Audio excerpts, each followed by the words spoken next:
盡人事聽天命，我哋種荔枝要有一顆水缸咁大嘅心。呢幾日氣溫高啦，對荔枝嘅結果有好大嘅考驗，而我哋果農可以做嘅就係用我哋所認知嘅方法去處理，該補果嘅補果，該做咩就做咩，做啱每一步步驟。剩低嘅呢，真係睇運氣同埋天意噶啦吓。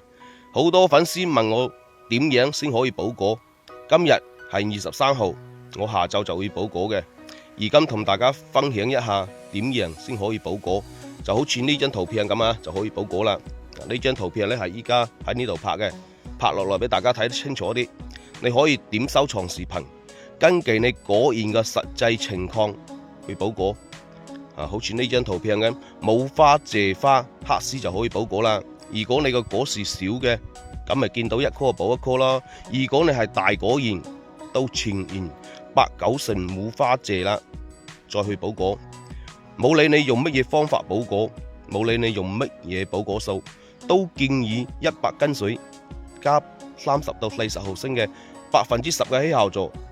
氣溫高於25度嘅時候，稀酵素嘅用量就要適當提高。種植方法冇係一成不變嘅，而係要根據天氣同埋你果園嘅生長情況去改變嘅。冇識變通你就種冇出好嘅水果。而今同大家分享一下我紅橙哥嘅補果方法。我今晚第一次補果係用10%嘅稀酵素35毫升，加小某標麗花使者50克兌水100斤。大水量咁去噴濕，隔10天8天再補第二次。二補係用小某標麗花使者加防蟲防菌，大水量去噴。除咗妃子笑品種，其他嘅品種呢，一般都冇需要加稀酵素嘅。冇花謝花啦，我哋用以上嘅方法，同樣補2次。溫馨提示啊，藥物補果前，我哋可以用0號刀喺樹頭對口橫角去補果，冇覺得死木嘅，冇使驚啊！見到冇花開啦，就可以用0號刀喺樹頭嘅分支或者樹頭對口橫角一牽，到1個星期後10日8日啦，我哋再用藥物去補果。